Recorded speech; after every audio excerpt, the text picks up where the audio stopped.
कलयुग में जो दोषों का सागर है, it is ocean of faults. इस कलयुग जो दोष का सागर है, उसके बावजूद भी आज से लगभग 500 साल पहले इस कलयुग में चैतन्य महाप्रभु स्वयं, जो भगवान कृष्ण है, भगवान का सबसे उत्तम धन, रहस्य, भगवान की भक्ति, प्रेम भक्ति भगवान प्रदान करने के लिए आए थे। हम कितने सौभाग्यशाली हैं,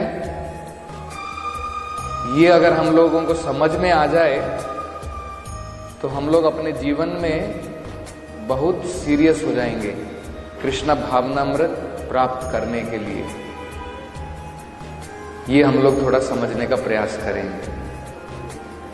ये अपॉर्चुनिटी, ये अवसर सभी युगों में प्राप्त नहीं है। जो अवसर हमें इस कलयुग में प्राप्त हुआ है, ऐसे बहुत सारे कलयुग आए हैं, बहुत सारे सतयुग आए हैं।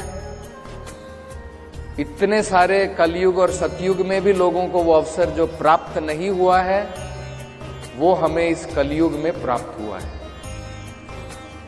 उसे हम लोग जो है समझने का थोड़ा प्रयास करेंगे।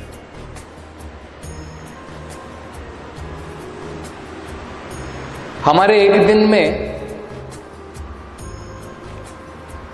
कितने घंटे होते हैं? 24 घंटे। तो जिस प्रकार हमारा दिन घंटों में गिना जाता है, देवताओं का, ब्रह्मा का,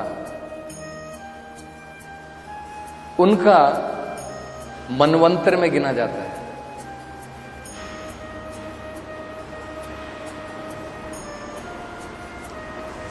भगवान कृष्ण केवल ब्रह्मा के एक दिन में, ब्रह्मा का एक दिन कोई छोटा दिन नहीं है, ब्रह्मा के एक दिन में कृष्ण भगवान एक बार आते हैं।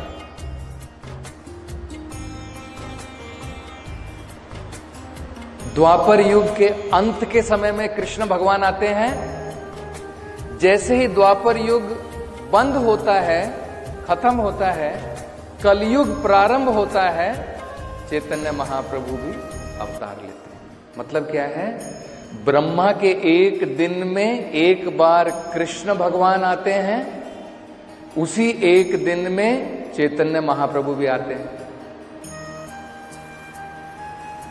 और ब्रह्मा का एक दिन हम लोग अगर समझने का प्रयास करेंगे तो हमें ज्ञात होगा कि उस एक दिन में जो चैतन्य महाप्रभु अभी आए हैं, हम इतने भाग्यशाली हैं कि आज से केवल 500 साल पहले चैतन्य महाप्रभु जो हैं, स्वयं भगवान कृष्ण इस प्रेम रस को लोगों को प्रदान करने के लिए आए।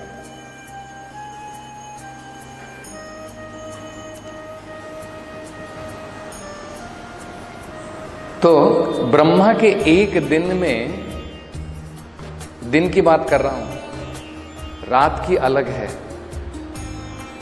14 मनु जन्म लेते हैं एक दिन में, 14 मनु होते हैं। जैसे अगर मान लीजिए सवेरे से लेकर के हमारे रात तक 12 घंटे होते हैं, बाद में रात्रि के बाद दोबारा 12 घंटे होते हैं, टोटली 24 घंटे हम लोग कहते हैं। 1 घंटा बीत गया, फिर 2 घंटे, 3 घंटे। ब्रह्मा का दिन कैसे बीतता है? एक मनवंतर चला गया, दूसरा मनवंतर चला गया, इस प्रकार से। तो ब्रह्मा के एक दिन में कितने मनु हुए? 14 मनु। कृष्ण भगवान जो है, ये जो अभी का मनु है, एग्जैक्टली भगवान 7वें मनु के समय में कृष्ण भगवान आते हैं और चैतन्य महाप्रभु आते हैं। तो मान लीजिए अगर हम लोग 6ठे मनु के समय में रहते तो कृष्ण भगवान उस मनवंतर में नहीं आते हैं, 5वें में भी नहीं आते हैं, 4थे में भी नहीं, 3रे में भी नहीं, पहले में भी नहीं, 7वें मनवंतर में। आजा माना राधे राधे राधे राधे गोविंदा।